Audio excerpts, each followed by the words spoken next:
Hello दोस्तों, तो कैसे हैं आप सभी का स्वागत है आपके अपने इस YouTube channel Sandeep Dubey CGPSC में। अच्छा, इससे पहले हमने छत्तीसगढ़ के जितने भी 14 रियासत थे उसमें से 10 रियासत को पढ़ लिया है। अगर आपने वीडियो नहीं देखा है तो जाके देखिए और हो सके तो हैंड रिटन नोट्स बनाइए, या अब अगर आपके नोट्स चाहिए तो आप हमारे टेलीग्राम लिंक को ज्वाइन कर सकते हैं। आगे देखते हैं राजनांदगांव रियासत, जो 11वां रियासत है। ठीक है, कौन से राजवंश था यहाँ पर? कौन सा वंश था? वैरागी वंश। उपाधि क्या थी इनकी? महंत। क्षेत्रफल क्या था? लगभग 870 वर्ग मील। उपासक किसके थे? श्री कृष्ण के उपासक थे।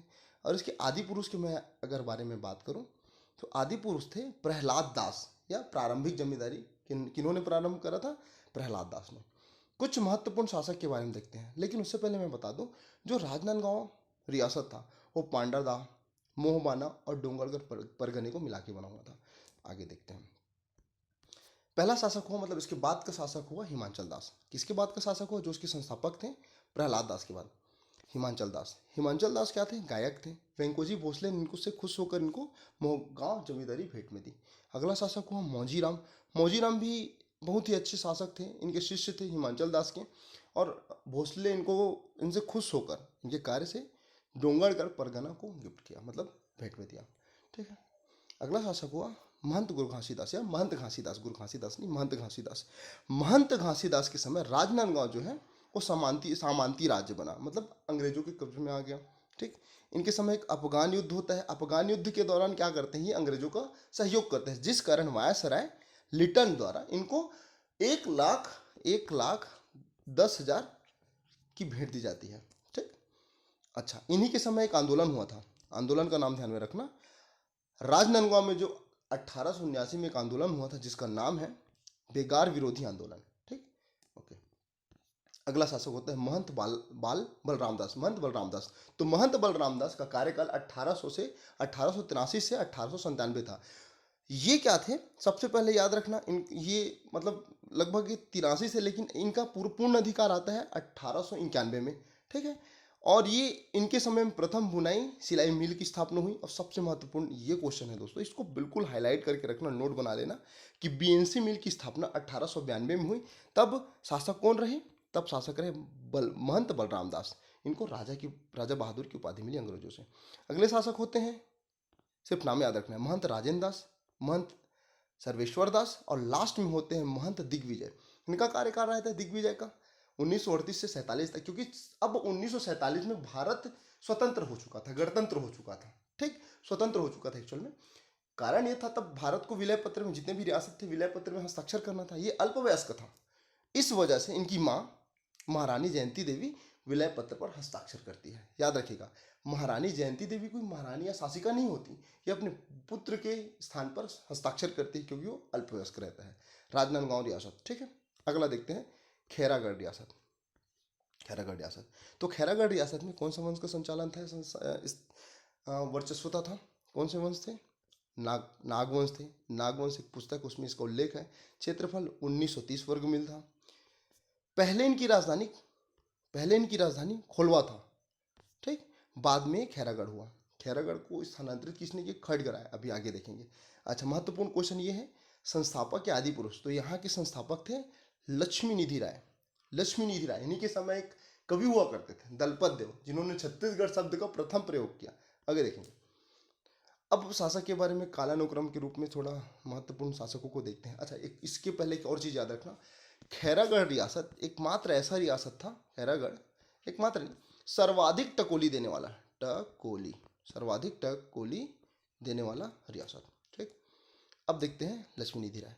युद्ध देखो, इनका ये बहुत शौर्य थे। इनका युद्ध होता है मांडला नरेश संग्राम सिंह के साथ।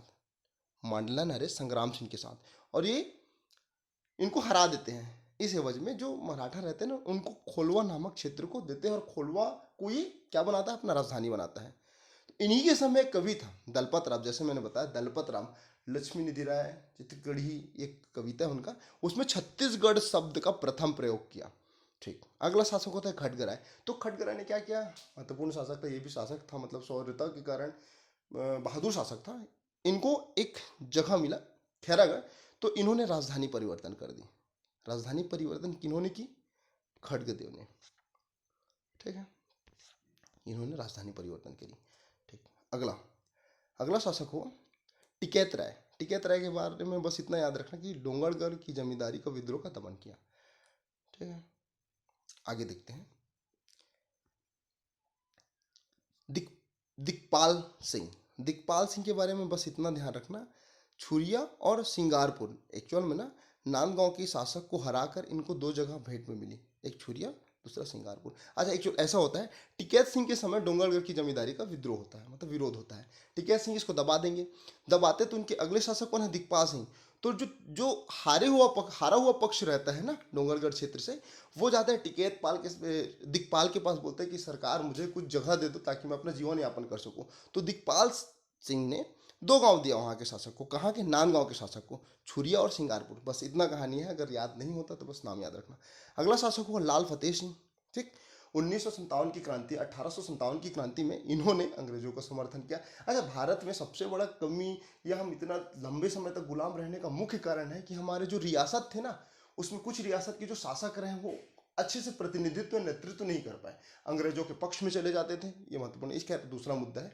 अगला शासक देखते हैं और महत्वपूर्ण शासक है, इनका नाम है वीरेंद्र बहादुर सिंह। याद रखना, वीरेंद्र बहादुर सिंह। वीरेंद्र बहादुर सिंह 10 दिसंबर 1935 को राजगद्दी में बैठते हैं। तिलक उत्सव के लिए 1937 में लंदन चले जाते हैं और 10 वर्ष पश्चात इनको अभिनंदन पत्र मिलता है। मतलब 10 वर्ष हो गए भैया, राजा हैं, तो इनको ना लगभग 2501 रुपये पुरस्कार दिया जाता है।